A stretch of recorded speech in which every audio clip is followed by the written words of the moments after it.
12º Encuentro de la Jurisdicción Constitucional. Balance a 25 años de jurisprudencia.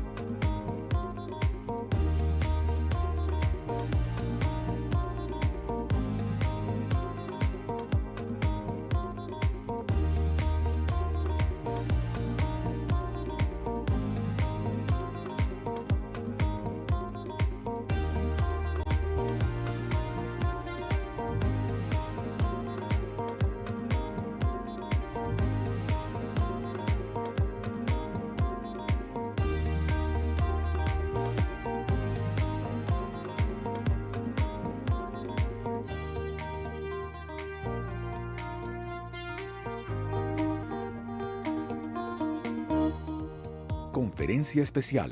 Estudios de eficacia e impacto de las decisiones judiciales. Conferencia.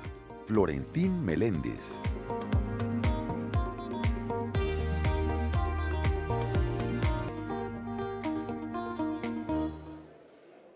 Comenzamos esta agenda académica de hoy con la conferencia del doctor Florentín Meléndez. Él es magistrado de la Sala de lo Constitucional de la Corte Suprema de Justicia de El Salvador, licenciado en Ciencias Jurídicas de la Facultad de Jurisprudencia y Ciencias Sociales de la Universidad de El Salvador, doctor en Derecho de la Universidad Complutense de Madrid, exdirector del Alto Comisionado de las Naciones Unidas para los Derechos Humanos en El Salvador, expresidente de la Comisión Interamericana de Derechos Humanos y conferencista invitado a importantes universidades, entre ellas la de Harvard, Brown, Universidad de Buenos Aires y varias universidades en Colombia. Recibamos con un fuerte aplauso al doctor Meléndez. Bienvenido.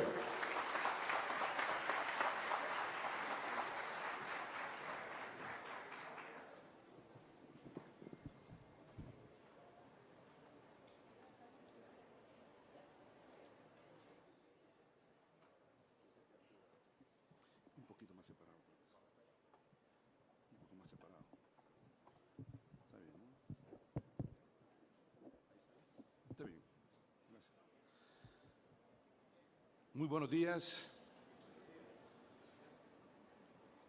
Quiero expresarles en primer lugar que para mí es un honor estar presente como invitado para conmemorar el 25 aniversario de la jurisprudencia, de la prestigiosa jurisprudencia de la Corte Constitucional de Colombia,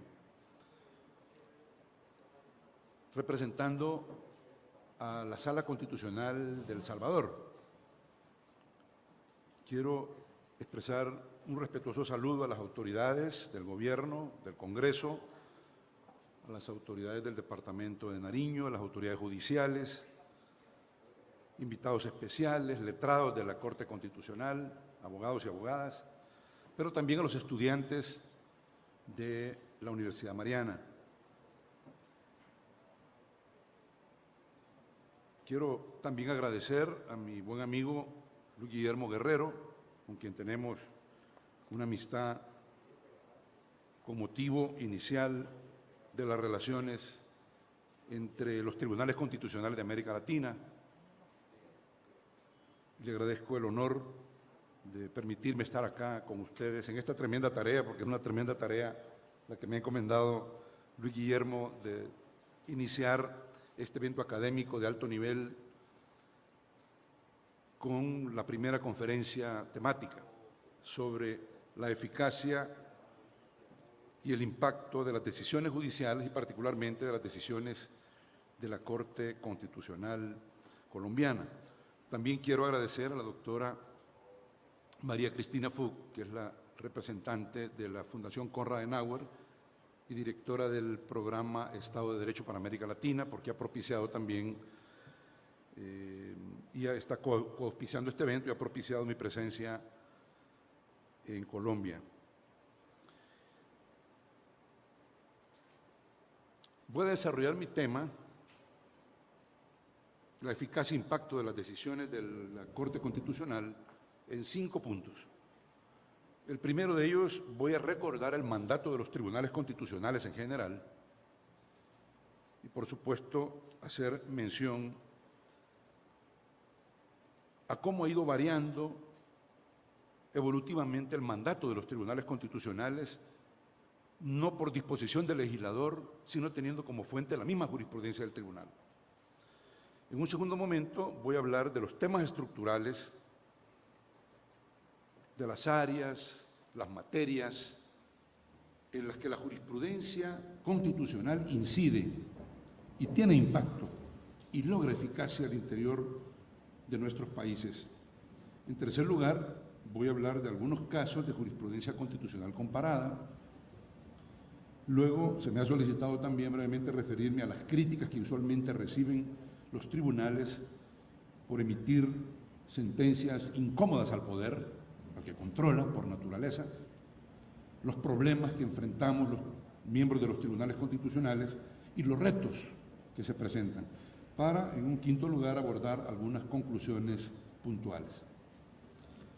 Bueno, en primer lugar, partiendo desde la configuración kelseniana de los tribunales constitucionales, del control abstracto de constitucionalidad en los años 20 del siglo pasado, el mandato tradicional de los tribunales constitucionales prácticamente, cuando ejerce el control concentrado abstracto, es el de ejercer el control de constitucionalidad de las leyes y de los actos normativos del Estado. Es decir, jugar el rol de legislador negativo, declarar inconstitucional la norma y expulsarla del ordenamiento jurídico, sin más.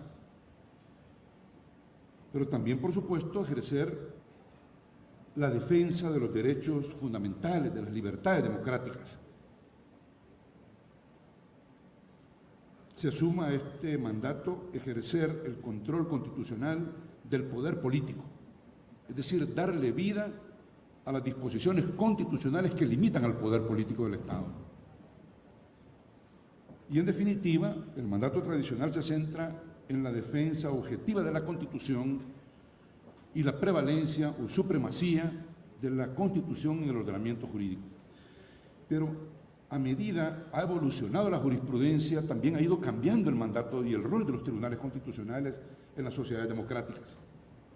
Ya no solo está limitado al control abstracto de constitucionalidad de las normas, jugar el rol de legislador negativo, sino jugar un rol más proactivo para darle contenido a las exigencias del Estado democrático y del Estado de Derecho y darle vida a los derechos fundamentales positivados en la Constitución. Y en ese sentido ha ido cambiando el rol y el mandato constitucional. Por ejemplo, ahora ya se ejerce por varios tribunales el control constitucional de omisiones del legislador. Y hay declaratorias claras de inconstitucionalidad por omisión, desobediencia al mandato de la Constitución, del constituyente, de legislar para desarrollar derechos que están sujetos a desarrollo legislativo.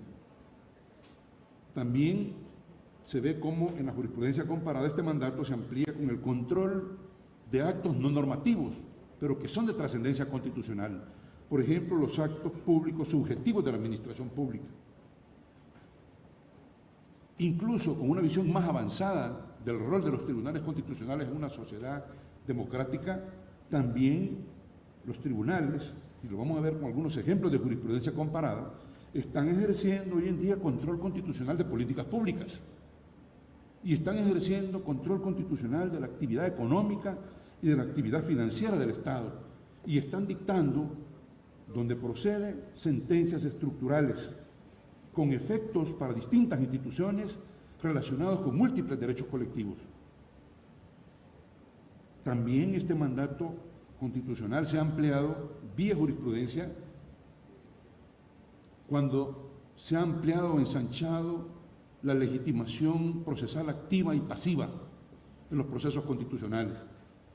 Ahora hablamos del amparo entre particulares, aun cuando no esté regulado expresamente en el ordenamiento jurídico. Ahora hablamos de la legitimación popular para activar el control abstracto de constitucionalidad. Hay países que requieren 5.000 firmas de igual número de ciudadanos para activar el control abstracto del Tribunal Constitucional. Hay otros países que requieren un porcentaje mínimo de la elección inmediata anterior para poder activar el control abstracto de constitucionalidad. Hay otros países, como el mío, donde yo pertenezco, El Salvador, que un solo ciudadano está habilitado por la Constitución para activar el control abstracto. Entonces, partiendo precisamente de este análisis, primero, esta descripción, tenemos ahora tribunales constitucionales mucho más fuertes, con decisiones que tienen impacto e incidencia en cuestiones vitales y estructurales de la vida nacional, en la economía, en la democracia, en el Estado de Derecho, en los derechos fundamentales, en las libertades democráticas, en los sistemas políticos, etc. Quiero mencionar en un segundo momento cuáles son las áreas, los temas, las materias en donde se observa el impacto, la incidencia y la eficacia del trabajo de los tribunales constitucionales ejerciendo el control abstracto. Primero, en la depuración del ordenamiento jurídico hay un impacto. Se expulsa la norma considerada inconstitucional, pero ya no solo se queda el tribunal jugando el rol de legislador negativo, sino que va más allá.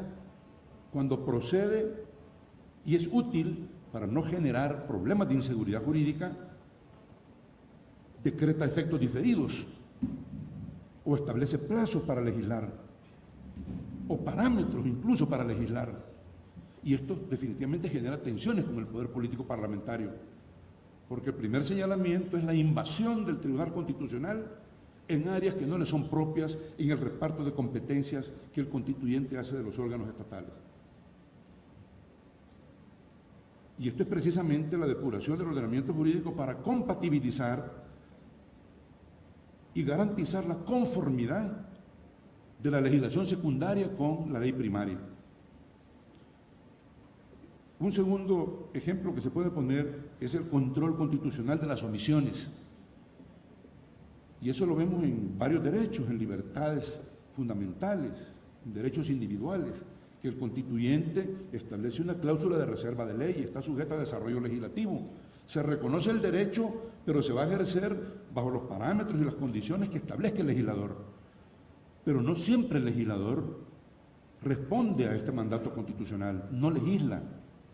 Y muchas veces, por la creatividad de los ciudadanos y no por la proactividad del tribunal, demandas técnicamente bien planteadas, con mucha creatividad, dicen también es inconstitucional la inactividad del legislador, la omisión del legislador. Y hay tribunales como el salvadoreño que ha decretado inconstitucionalidades por omisión, no sin problemas con el órgano legislativo.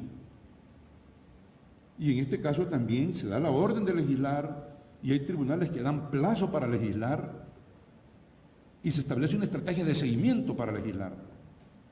En el caso salvadoreño, por ejemplo, se había establecido hace 32 años atrás, el derecho a indemnización por daños morales, según lo determinara la ley. Nunca se legisló. También en El Salvador se determinó algo muy vital para la clase trabajadora, la indemnización justa por retiro voluntario, es decir, la indemnización universal por renuncia de los trabajadores, sujeto a lo establecido por la ley. Nunca se legisló. En estos dos casos, por demandas ciudadanas, se declaró inconstitucional esta omisión, se le dio orden al órgano legislativo para que legislara y se le dio un plazo. Y en estos casos, casi al final del plazo se legisló, pero se cumplió con el mandato que originalmente le da el constituyente al legislador de desarrollar las condiciones y requisitos para que los derechos sean accesibles al común denominador de sus titulares. Un tercer caso en donde se ve el impacto, la incidencia de la justicia constitucional es cuando se ejerce el control de actos públicos subjetivos de la administración del Estado, actos no normativos, pero que se formalizan por decretos legislativos. Por ejemplo, el nombramiento de funcionarios en elecciones de segundo grado, cuando se nombra al fiscal general, al presidente de la Corte Suprema, a los procuradores, a los magistrados del Tribunal Supremo, a los tribunales del Supremo Electoral. Son elecciones de segundo grado y tienen legitimación indirecta, popular indirecta, este tipo de funcionarios, a diferencia de los que están sujetos al escrutinio público por medio del voto. En estos casos hay tribunales, en El Salvador hemos experimentado este tipo de giro en la jurisprudencia. Se revisa si el legislativo ha documentado y ha comprobado el cumplimiento de requisitos constitucionales que se exigen para nombrar a una persona en tal o cual cargo. Y algo que es clave para el Estado de Derecho, porque es parte de la columna vertebral del Estado de Derecho, que es el principio de independencia judicial, también se han emitido sentencias para salvaguardar la independencia judicial en el caso de nombramiento de funcionarios del presidente de la Corte Suprema, magistrados de la Corte Suprema, magistrados del Tribunal Constitucional, que ejercen control constitucional del poder político, es decir, de funcionarios políticos, o funcionarios magistrados del Tribunal Supremo Electoral o de la Contraloría de Cuentas de un país, que tienen que controlar a funcionarios provenientes de partidos políticos. Se les ha nombrado haciendo caso omiso de los efectos y alcances que irradia el principio de independencia judicial y se nombran funcionarios partidarios en estos cargos. Ampliando esta visión del mandato constitucional de los tribunales constitucionales, en el caso de El Salvador, hemos declarado inconstitucionales varios nombramientos y hemos ordenado que se repitan los nombramientos y se respete el principio de independencia judicial, porque hemos sostenido y lo sostenemos sin lugar a dudas, para fortalecer el Estado de Derecho y darle vida a la independencia judicial, que los funcionarios pertenecientes a partidos políticos no pueden ejercer cargos jurisdiccionales, porque hay una incompatibilidad. Y esa incompatibilidad no solo está desarrollada en las leyes de la carrera judicial, sino también en el Código Iberoamericano de Ética Judicial. Otro ejemplo que se puede poner, en cuarto lugar, en la ampliación del mandato de los tribunales constitucionales, es la actividad creativa, extensiva, del control y la protección que se ejerce para defender los derechos fundamentales y las libertades democráticas.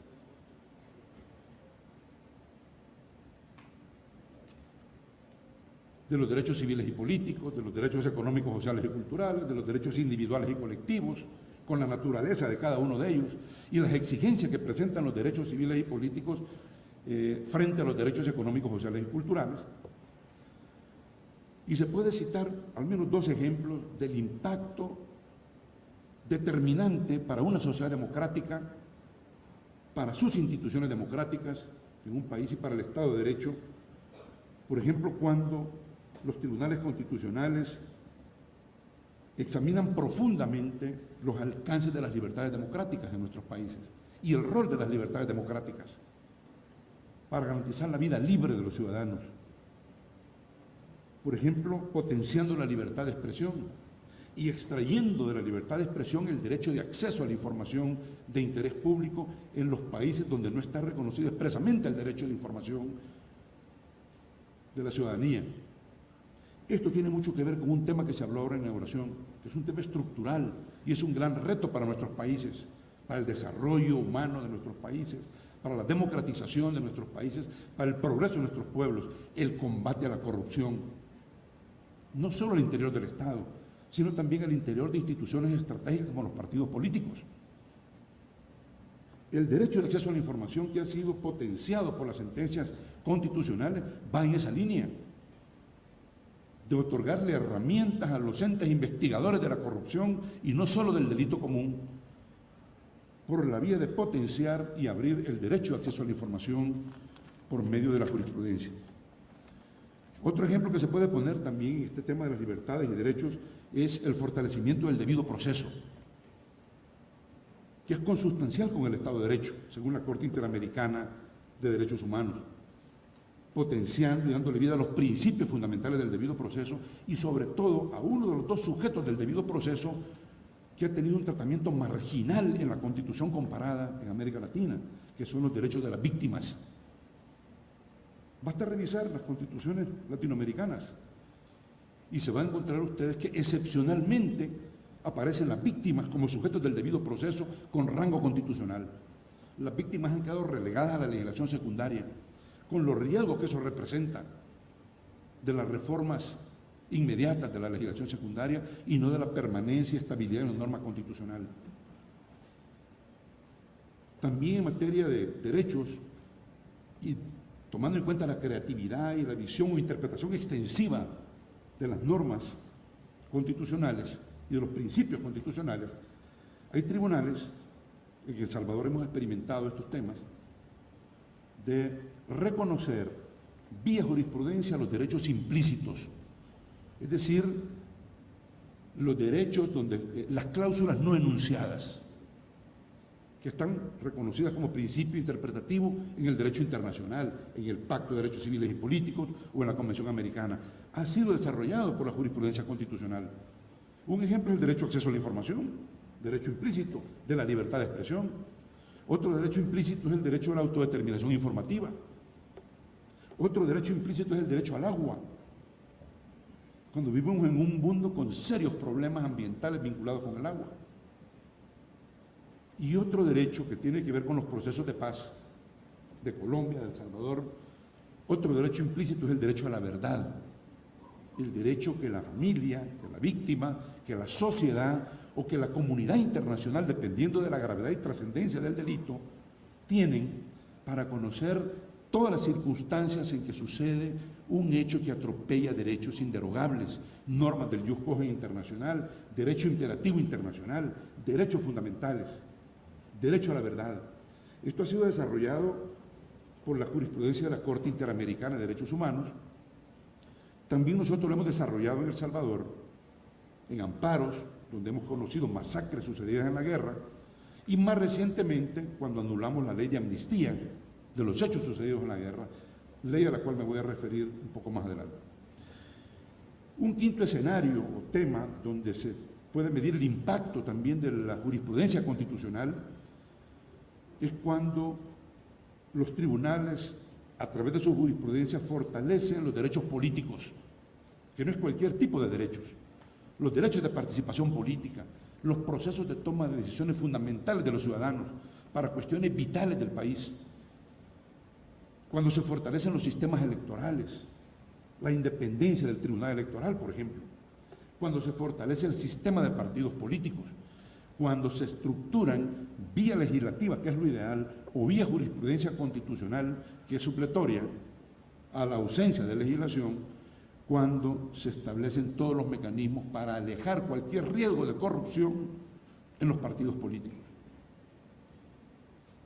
En El Salvador hemos adoptado muchas sentencias en materia de derechos políticos, fortalecimiento de partidos y del sistema electoral. Por ejemplo, vía jurisprudencia se han habilitado las listas abiertas y desbloqueadas en las elecciones parlamentarias. Esto quiere decir que ya no existe más la prelación, el orden de prelación que establecen las cúpulas partidarias, y ahora, según la sentencia, el orden de prelación lo dan los soberanos, los ciudadanos a través del voto por rostro, y más adelante del voto cruzado, que también hemos establecido en una sentencia. ¿Qué quiere decir esto, el voto cruzado? Siguiendo la tesis de la plena capacidad de opción del soberano, del ciudadano, el sistema político electoral se tiene que abrir con todas las opciones posibles para que, según la convicción ideológica y política del votante, pueda tener la alternativa que satisfaga sus expectativas, votando por un partido, votando por candidatos de un partido, no por todos necesariamente, votando por candidatos de varios partidos políticos. Por supuesto que hemos recibido ataques muy fuertes, porque dicen de que estamos trastornando el sistema tradicional, que es más fácil para contar los votos. Pues claro, la democracia cuesta recursos, no solo voluntad política. Hay que invertir en tecnología para contar votos fraccionados. Pero ahí está la voluntad popular.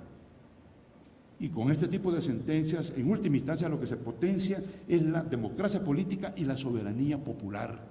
El poder reside en el pueblo, dicen nuestras constituciones. También se han emitido sentencias estableciendo candidaturas no partidarias vía jurisprudencia constitucional, cumpliendo los requisitos que exija la ley, o incluso fortaleciendo la independencia de los tribunales electorales. Para la jurisprudencia nuestra, por ejemplo, es incompatible con la Constitución, es una violación a la Constitución, al principio de independencia judicial, es decir, de justicia electoral, que los dirigentes de partidos políticos integren los cargos de magistratura electoral. Es incompatible. Se da el choque del rol de juez y parte y aflora el conflicto de intereses. Y pierde la democracia. Y se debilita la soberanía popular, el poder del voto. También, recientemente, se emitió una sentencia donde para conservar en la máxima medida posible la imparcialidad en el conteo de votos en las urnas, se ordenó al Tribunal Electoral que garantizara que los partidos políticos no pueden nombrar a sus miembros para contar votos, que tienen que ser ciudadanos no partidarios. Y lo primero en que pensamos fue en las universidades, en el personal docente del Ministerio de Educación. Ahí está la beta, para que como ciudadanos puedan contribuir de manera imparcial, garantizando el sagrado poder que tiene el ciudadano a través del voto. Conteo de votos con imparcialidad. También, a través de una sentencia, se ordenó a la Asamblea Legislativa, ante falta de legislación y falta de consenso maduro de la clase política, que hicieran elecciones internas en los partidos para que de ahí emergieran las candidaturas a ser sometidas al escrutinio público. Elecciones internas. Y lo último, el transfugismo parlamentario y municipal. También hay sentencias sobre este tema, para evitar que haya un fraude de ley y un engaño al votante, al que endosa su voto en un programa, en un partido, y al mes o al año se revierte precisamente esa expectativa del votante y el funcionario electo se pasa a otro partido defendiendo un programa que no fue el que endosó el votante. Sentencia sobre transfugismo, que no es un tema fácil desde la perspectiva constitucional. Y por último, lo que tiene que ver con la corrupción en el tema partidario y electoral. También un ejemplo de una sentencia en donde se obliga a la Asamblea Legislativa a que legisle sobre la identidad de los donantes de los partidos políticos, sobre el monto de las donaciones y el destino de las donaciones, la rendición de cuentas y la transparencia de fondos en materia electoral. Esto, lo ideal en una democracia, es que sea objeto del desarrollo legislativo del Parlamento, pero cuando no hay madurez en la clase política, o cuando hay intolerancia y confrontación que no permite llegar a estos acuerdos deseables en una democracia, los ciudadanos acuden al Tribunal Constitucional y el tribunal emite sentencias de impacto. Otro tema es el tema de la judicialización de los derechos sociales y colectivos. Hay un giro muy importante, porque tanto a nivel internacional como a nivel interno, solo los derechos civiles y políticos son los que han sido favorecidos con los mecanismos de protección. Si no, vean ustedes los mecanismos del sistema interamericano o los mecanismos del sistema de Naciones Unidas o del sistema europeo. Ha sido lentamente y a presión de las ONGs internacionales, de las víctimas, de la prensa, que a nivel internacional se ha ido entrando a otros escenarios de mecanismos de protección para proteger la salud, la educación, los derechos laborales. Eso sucede también en el marco del derecho interno. Por supuesto, tenemos la vía del amparo, que protege todo el universo de derechos fundamentales, al menos en configuraciones constitucionales como la de mi país.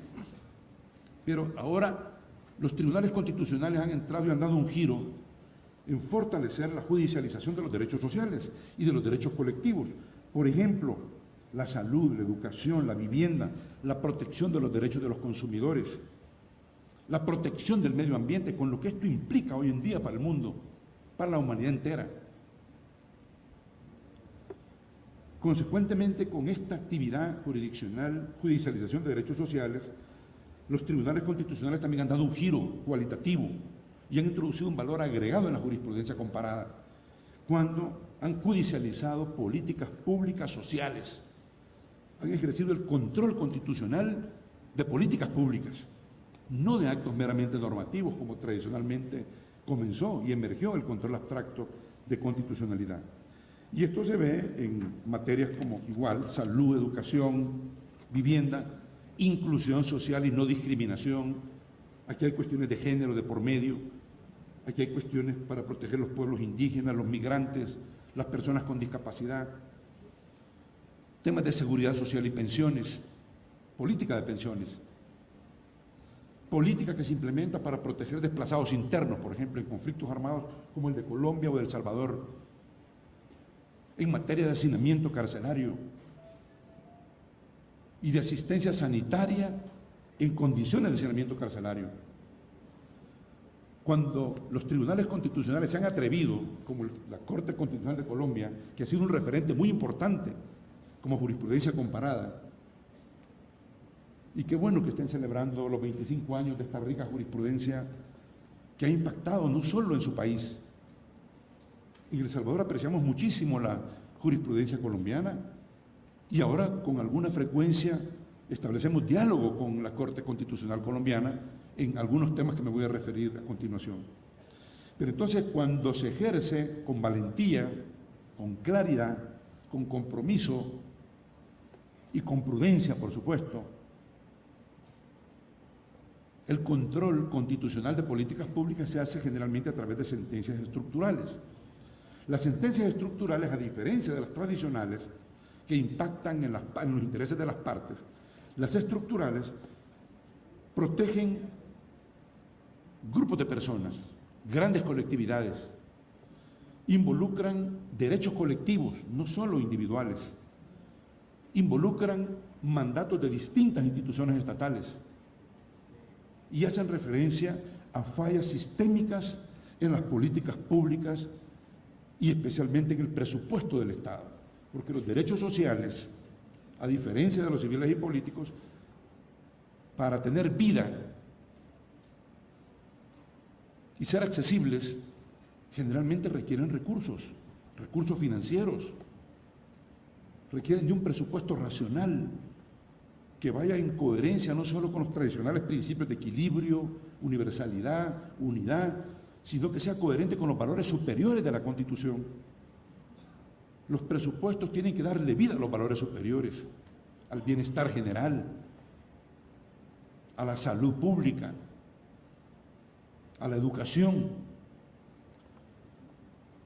Y en este tema de control de políticas públicas sociales, en la jurisprudencia comparada, por ejemplo, podemos encontrar algunos ejemplos. El primero de ellos en materia de educación. Aquí tenemos un precedente de la jurisprudencia norteamericana, el caso Plessy versus Ferguson, que fue del siglo XIX, 1896, un precedente en materia de educación, control constitucional de políticas públicas. Pero esto se ve renovado con una sentencia mucho más reciente del caso Brown versus Board of Education de la Corte Suprema de Estados Unidos de 1954. Este es un caso de una política de segregación racial, de la política de educación segregada por motivos raciales. La Corte Suprema de Estados Unidos, al ejercer este control, analizó esta política segregacionista en materia de educación y dijo que era violatoria de la Constitución, de los derechos fundamentales, y emitió la orden a que fuera modificada. También tenemos en materia de vivienda, políticas de vivienda, judicialización de políticas sociales. El caso Irene Grootboom versus Sudáfrica. Esta es una sentencia del Tribunal Constitucional de Sudáfrica del año 2000. Tiene que ver con el derecho a la vivienda de personas que viven en condiciones intolerables, en condiciones críticas y de pobreza o miseria extrema. En este caso, el Tribunal Constitucional entró a hacer una revisión razonable del Plan Nacional para resolver esta crisis habitacional de los pobres. Y dijo el Tribunal Constitucional que la Constitución exige el diseño completo y coordinado de un plan habitacional para asegurar de manera progresiva y según la disponibilidad de los recursos estatales, el derecho a la vivienda para las personas pobres, obedeciendo los parámetros constitucionales y los parámetros de la sentencia del Tribunal Constitucional. En materia de salud, podemos citar un caso de Perú, del Tribunal Constitucional peruano, que es el caso 2945 del año 2003. En este caso, el Tribunal Constitucional entró a revisar y a controlar la política de salud, la política de prevención y protección de personas con VIH-Sida. Y afirmó el Tribunal Constitucional que los recursos previstos en la ley de presupuesto, aquí entró también a hacer un control del presupuesto del Estado, y en el área de salud debían destinarse prioritariamente para atender las necesidades de los casos de salud más graves o más emergentes. De igual manera, en El Salvador, otro caso de salud, tiene que ver con la ley de medicamentos, la inconstitucionalidad 33 del año 2012. Tenemos múltiples amparos en El Salvador sobre temas de salud, amparos para proteger a los neonatos, para proteger a las personas con VIH, para proteger a los hemofílicos, a los que tienen insuficiencia renal, e incluso conocimos un caso de esterilización de una niña, una menor de edad embarazada que tenía SIDA y que fue esterilizada sin tomar en cuenta el consentimiento de ella ni de sus padres. En este caso, en los casos de salud, por supuesto, se entra a ejercer control de las políticas en materia de salud. En Colombia, ustedes tienen un caso que es una sentencia estructural referente para la jurisprudencia comparada, que es la sentencia T-760 del año 2008. Es ejemplar. En materia de pensiones, política social de pensiones, también los tribunales han ejercido control constitucional. En el Perú, por ejemplo, el Tribunal Constitucional, en el caso 50-2004, revisó el sistema pensionario y emitió un fallo en ese caso. En El Salvador, de igual manera, hemos revisado en la inconstitucionalidad 31-2004 la ley del sistema de ahorro para pensiones, las AFP. En materia de desplazamiento forzado, políticas sociales para atender a las familias que han sido desplazadas a raíz del conflicto armado. Colombia tiene una sentencia estructurada, que es la T-25-2004. En este caso, la Corte Constitucional acumuló 109 demandas que hacían referencia a los intereses de 1.150 familias de desplazados a causa del conflicto. Este es un caso pues relacionado con este tipo de política social. La Corte Constitucional, en este caso, hizo una vinculación directa entre los problemas de desarrollo de la política estatal con la insuficiente asignación de recursos económicos en el presupuesto del Estado y la afectación a los derechos fundamentales de los desplazados. Reconoció la Corte Constitucional en esta sentencia la protección mínima, por lo menos, de los siguientes derechos, en esta sentencia estructural: derecho a la vida digna, no solo a la vida biológica, a la vida digna, que ha sido desarrollado extensivamente por la Corte Interamericana de Derechos Humanos en su jurisprudencia; el derecho a la igualdad, el derecho de petición, el derecho de salud, la seguridad social, la educación, el mínimo vital, la ayuda humanitaria de emergencia, el acceso a proyectos de estabilización económica de los desplazados, la protección de tierras, la protección especial de las mujeres. Se refirió, por supuesto, con esta visión de protección especial que se extrae de la Constitución y de la visión humanista de la interpretación de la Constitución, a sectores vulnerables involucrados en los desplazados internos, como las mujeres, los niños y niñas, los indígenas y las personas de la tercera edad. La Corte colombiana constató en este caso la insuficiente provisión de fondos del presupuesto y del erario público destinados para desplazados. Y no se conformó solo con eso, sino que emitió una orden, un efecto. Ordenó al Estado fijar la dimensión del esfuerzo presupuestario necesario para cumplir con la política pública encaminada a proteger los derechos fundamentales de los desplazados. Aquí hay un óbiter, bueno, no sé, estoy seguro si es un óbiter en la sentencia, pero hay un párrafo muy interesante que tiene que ver con cuestiones estructurales del Estado de Derecho y de la relación interórganos, especialmente en políticas públicas. Cuando la Constitución hace un reparto de competencias a los distintos órganos del Estado, según su naturaleza, sus atribuciones, algunas de ellas las vincula directamente con las políticas públicas. Jamás pensó, creo yo, el constituyente en vincular a los tribunales constitucionales con las políticas públicas sociales, sí con la protección de los derechos sociales fundamentales. Pero la evolución de la jurisprudencia ha llegado a tal punto que ahora, para que no haya zonas exentas de control constitucional en un país, obedeciendo las exigencias de un Estado democrático y social de derecho, tribunales constitucionales, como la Corte Constitucional Colombiana, de manera creativa, introducen esta sentencia y aclara que no está desconociendo ni desnaturalizando el principio de separación o división de poderes. Es decir, no está invadiendo las funciones del Ejecutivo en materia de políticas públicas. Y aclara también que no está desplazando a las autoridades competentes, sino apelando al principio de colaboración armónica entre las distintas ramas del Estado. Y una afirmación fabulosa, que es como poner el punto sobre las íes que hace la Corte Constitucional en esta sentencia, es que dice: esa es precisamente la competencia del juez constitucional en un Estado social de derecho. Maravillosa afirmación jurisprudencial, que sirve de referente para otros tribunales constitucionales en América Latina.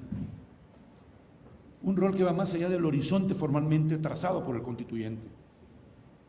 Un rol que, si se ejerce con prudencia, vuelvo a repetir el tema, con acatamiento muy celoso a la Constitución, definitivamente que va a tener resultados y una eficacia beneficiosa para la ciudadanía, para las instituciones democráticas, y va a fortalecer al mismo Estado. Otro ejemplo en materia de políticas públicas es el tema de hacinamiento en las prisiones, que es una manifestación latinoamericana, transversal, de cómo viven las prisiones. Yo tuve la oportunidad de ser relator de la Comisión Interamericana de Derechos Humanos para Personas Privadas de Libertad, y tuve la oportunidad de recorrer como 18 países de América Latina y como 70 prisiones. Y la regla general, el eje transversal de la mayoría de prisiones, salvo excepciones valiosas, que son buenas prácticas, era el hacinamiento y el abandono de las prisiones, una visión para nada compatible con lo más mínimo de la visión humanista que deben tener los funcionarios de un Estado democrático. El abandono de las prisiones, con lo que esto representa también de riesgo para incrementar la delincuencia desde las prisiones. Este tema del hacinamiento de las prisiones y la atención sanitaria, la salud de las prisiones, lo resolvimos nosotros en un habeas corpus, una sentencia estructurada, la 119/2014, que controlaban vía habeas corpus 5 prisiones del país. Pero los efectos de la sentencia estructurada vincularon a todas las prisiones del Salvador. Podría decirse una especie de efecto objetivo del habeas corpus, así como también se ha trabajado creativamente con el efecto objetivo del amparo. La Corte Constitucional de Colombia también tiene una sentencia estructural sobre el tema del hacinamiento. Otra área en la que se observa el impacto y la incidencia de la justicia constitucional a través de sus fallos es la judicialización de la actividad económica y de la actividad financiera del Estado. Este es un tema muy delicado. Tiene que ver con las finanzas públicas, con el presupuesto, con la política monetaria, con la política de endeudamiento del Estado, en materia presupuestaria, garantizando por lo menos, al menos los principios rectores de la política presupuestaria, el equilibrio en el presupuesto. En política monetaria, países como Ecuador, como El Salvador, que han experimentado procesos de dolarización, estos temas han sido objeto de control constitucional. Y es una política económica y financiera del Estado. En materia de política de endeudamiento, la emisión de títulos valores, para adquirir deuda soberana, deuda flotante de corto plazo, para resolver los problemas de financiamiento corriente en las arcas del Estado, o en política tributaria, para garantizar los principios rectores de la política tributaria, el principio de reserva de ley, el principio de capacidad económica, el principio de proporcionalidad, de equidad tributaria, etc. También en estas áreas ha incursionado la jurisprudencia constitucional. Voy a poner ejemplos. Control de la actividad financiera. En El Salvador se hizo control de la ley del presupuesto de este año, en la inconstitucionalidad 1 y 25 del 2017. El alegato de los demandantes es que estaba desfinanciado el presupuesto, que áreas claves como el pago de pensiones, imagínense ustedes, tercera edad, pago de pensiones, no estaba asegurado en el presupuesto. Se habían asegurado $1.000 para responder a cientos de millones de dólares que tenían que pagar el Estado. Pago de pensiones en las Fuerzas Armadas, devolución del impuesto del valor agregado para exportadores y devolución del impuesto de la renta a los contribuyentes. Esas 4 áreas no se previeron fondos, se previeron $1.000 únicamente para estos 4 rubros. Una clara violación al principio de equilibrio presupuestario y de universalidad del presupuesto. La Sala Constitucional declaró inconstitucional el presupuesto de este año, por supuesto con la prudencia de no determinar efectos inmediatos. El presupuesto siguió vigente para no afectar cuestiones claves y vitales en un país, pero se estableció un plazo a la Asamblea Legislativa, que vence el 31 de octubre, para poder establecer las reformas y equilibrar el presupuesto. Pero más que todo, se trazó esta línea jurisprudencial de cara a futuros presupuestos del Estado, para que los presupuestos a partir del 2018 obedecieran fielmente a los principios constitucionales que lo rigen. En Colombia también ustedes tienen una sentencia interesante sobre el control presupuestario, que es la C-55 del año 2016. Cuando yo les estoy citando jurisprudencia colombiana, en todos estos casos y en otros que no he mencionado ahora, hemos establecido un diálogo jurisprudencial. No solo citando formalmente, mire, la Corte Constitucional de Colombia en la sentencia tal hizo control del presupuesto, sino extrayendo fragmentos, la ratio decidendi, por ejemplo, o algunos óbiter interesantes que constan en las sentencias y que iluminan y reafirman la posición jurisprudencial del tribunal nuestro. Ustedes pueden comprobar, no solo en el caso de El Salvador, que yo soy testigo fiel de lo útil, de lo beneficiosa que ha sido la jurisprudencia de su país, para mi país, para modernizarla, para democratizarla, para humanizarla, para tecnificarla. Nos ha sido de mucho valor, Luis Guillermo, la jurisprudencia de estos 25 años. Casi para terminar, en estos ejemplos quiero citar otra área de impacto de la jurisprudencia constitucional en cuestiones políticamente claves, históricas. La incidencia de la jurisprudencia constitucional en los procesos de paz, en los acuerdos de paz. Ustedes tienen la decisión C-699 del 2016 y están a punto de avanzar en otras áreas de control que van a ejercer relacionadas con los acuerdos de paz. En El Salvador se firmó la paz en 1992. Sobre este tema también emitimos una sentencia de inconstitucionalidad de la ley de amnistía. Brevemente les relato, porque tiene alguna similitud con el problema colombiano, porque son conflictos armados internos que tienen que resolverse políticamente, tal como se han resuelto. Gracias a Dios. Se ha resuelto por la vía política negociada, respetando el ordenamiento constitucional, con el control de los tribunales constitucionales, en áreas tan sensibles políticamente como los acuerdos de paz, que no son un parámetro de control los acuerdos de paz. No son parámetros de control constitucional. Pero si emergen reformas constitucionales de los acuerdos de paz, esas reformas constitucionales sí son objeto de control y el juez constitucional puede consultar el espíritu y el texto de los acuerdos de paz para complementar el análisis que se hace en el control abstracto. En El Salvador, la paz se firmó en el 92. En el 92 no se pactó amnistía, no se habló de la amnistía. Por el contrario, en un acuerdo Las partes dijeron que se comprometían a que en el país se iban a investigar las más graves violaciones a derechos humanos y derecho internacional humanitario de ambas partes, incluso de los mandos militares de ambas partes. Y se estableció una comisión de la verdad, propiciada por Naciones Unidas, integrada por un honorable colombiano, el expresidente Betancourt, por un honorable ciudadano venezolano y por un norteamericano. 3 juristas, personalidades, no solo en sus países, sino a nivel internacional. Fueron los miembros de la Comisión de la Verdad. Según el mandato que las partes le dieron a la Comisión de la Verdad,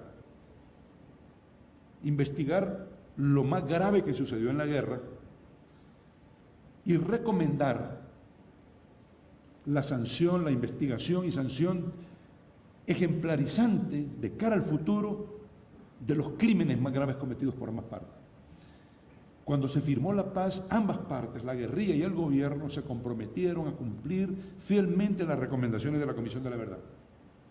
Cuando se estableció la Comisión de la Verdad, trabajó 1 año, y cuando entregó el informe la Comisión de la Verdad, entregó 32 casos ejemplarizantes, atribuidos a ambas partes: secuestros seguidos de muerte, actos de terrorismo, tortura, práctica de desaparición forzada, ejecución masiva o masacre de civiles, etcétera, de ambas partes.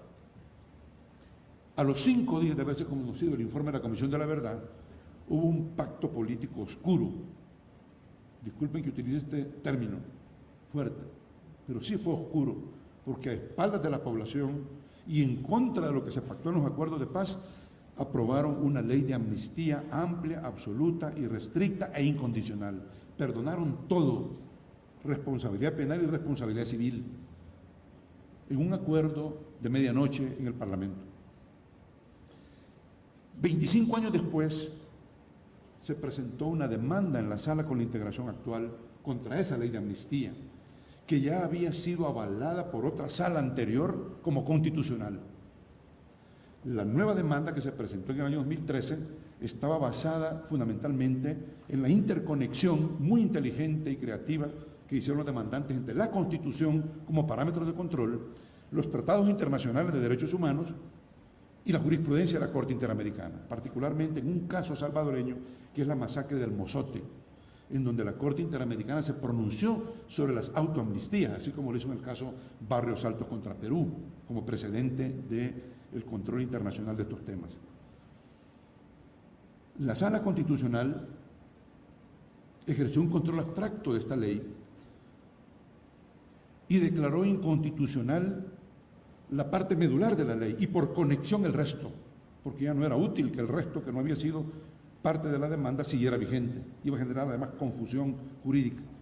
Se declaró inconstitucional toda la ley y se ordenó, así como lo dijo el señor presidente ahora, que se tomara en cuenta preponderantemente a las víctimas y sus derechos en la solución de este problema no concluido en los acuerdos de paz. Pusimos a las víctimas en el centro, con sus derechos, con una visión de reparación integral, amplia, material, por daños materiales y morales. Ordenamos a la Asamblea Legislativa que se emitiera una ley complementaria que desarrollara los parámetros de la sentencia, ley que no ha sido emitida 1 año después. Y a raíz de esta sentencia, nosotros también invocamos, habilitamos que el legislativo, por el contexto sui generis que se estaba tratando, podía tomar en cuenta los parámetros de la justicia transicional y restaurativa. Y dictamos y desarrollamos mecanismos de reparación múltiples para sustituir el tradicional mecanismo de la indemnización económica. No se ha legislado, tuvimos una audiencia de seguimiento el año pasado, en julio pasado, al año de la sentencia, no se ha cumplido. Y el último punto que quiero resaltar en estos impactos, en las áreas de impacto, que es el impacto estructural. Impacta en los derechos, en el ordenamiento jurídico, impacta en las políticas sociales, impacta en los derechos políticos, etc. Pero en definitiva, en última instancia, la justicia constitucional ha sido prevista y ha sido configurada con toda la evolución que ha tenido para la defensa del Estado de Derecho, que no es poco decir. no es solo el principio de legalidad del Estado de Derecho. Hablar del Estado de Derecho implica hablar de la división de poderes, de la independencia judicial, del sistema de pesos y contrapesos, de la jerarquía de las normas, de la supremacía de la Constitución, del debido proceso, de la defensa de los derechos fundamentales, de la soberanía popular, del control constitucional del poder. Eso es Estado de Derecho, entre otras exigencias. Para eso ha sido creado el Tribunal Constitucional, según mi visión. Ese es el rol que debe jugar el Tribunal Constitucional en última instancia. Es el llamado a defender el Estado de Derecho, a darle vida al Estado de Derecho en un país. Quiero brevemente, en los minutos que me quedan, rápidamente hablar de las críticas y los problemas y retos que tienen los tribunales constitucionales. Frecuentemente, cuando se emiten sentencias incómodas al poder político, económico, al poder, se nos tilda a los jueces y a los tribunales de invasión de funciones legislativas, de invasión de competencias institucionales, que se atenta contra el sistema de partidos políticos, que el trabajo de los tribunales es parte de una estrategia de desestabilización del partido que está en el gobierno, que hay una violación a la separación de poderes o que está corrompido el Tribunal Constitucional. ¿Qué problemas enfrentamos y obstáculos enfrentamos con la emisión de este tipo de sentencias estructurales que tocan la médula del interés político del poder? El primer problema y obstáculo, el incumplimiento, la falta de voluntad política. Por lo menos en mi país, no puedo hablar del resto de países, no debo hacerlo además. No hay voluntad política, por regla general, para cumplir los fallos más importantes del tribunal. Y cuando la hay un retardo injustificado.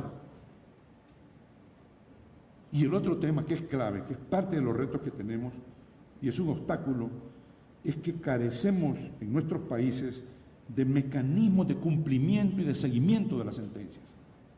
Este es parte de los retos. Dentro de los retos precisamente está el de garantizar la eficacia, el impacto de las sentencias, para bien de la ciudadanía, para fortalecer los otros poderes del Estado, para darle vida a la Constitución a través de las sentencias.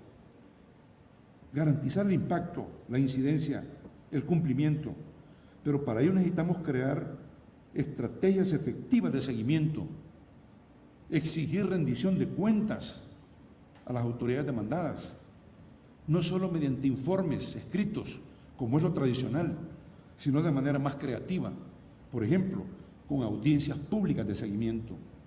Recientemente tuvimos una audiencia pública de seguimiento sobre la amnistía y llegó el presidente del Congreso por primera vez en la historia. Llega el presidente del Congreso a una audiencia pública de seguimiento de la Sala Constitucional.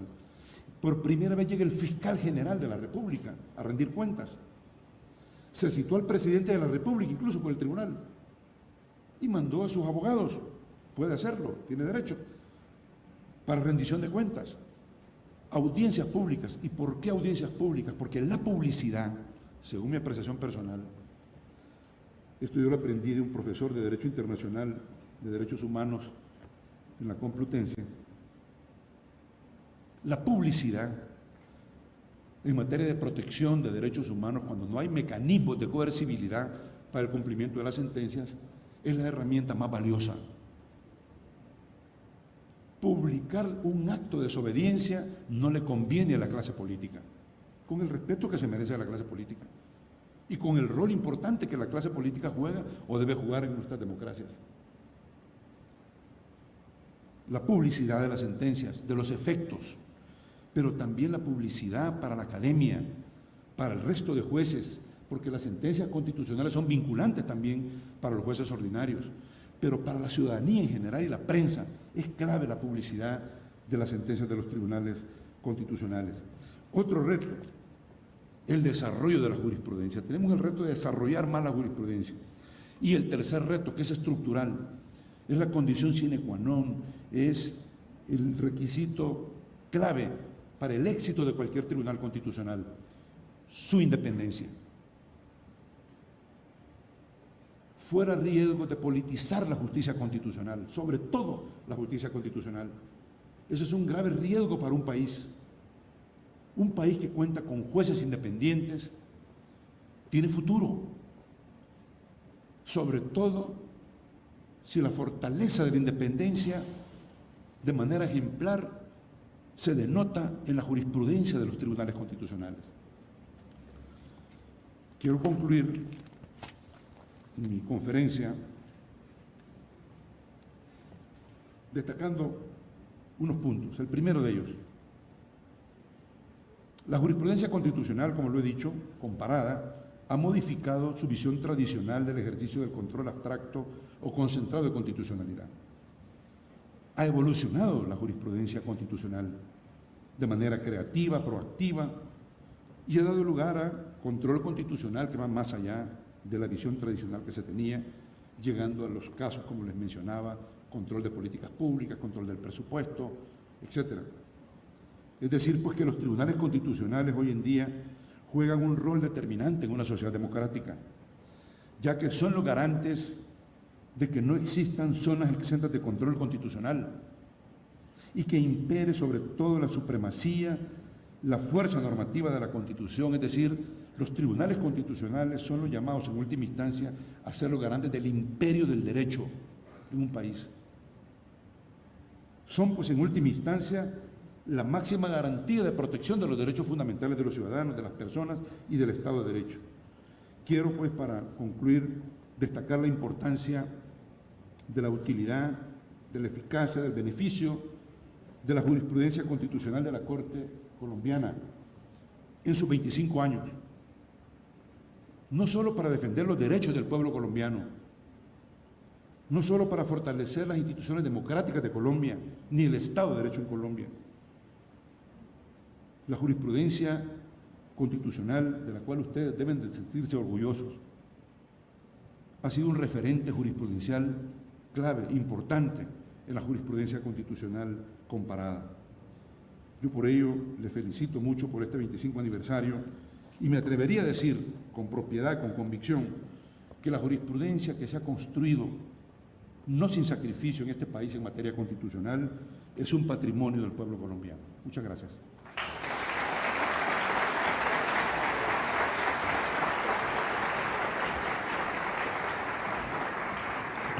Muchísimas gracias al doctor Meléndez por esta primera intervención.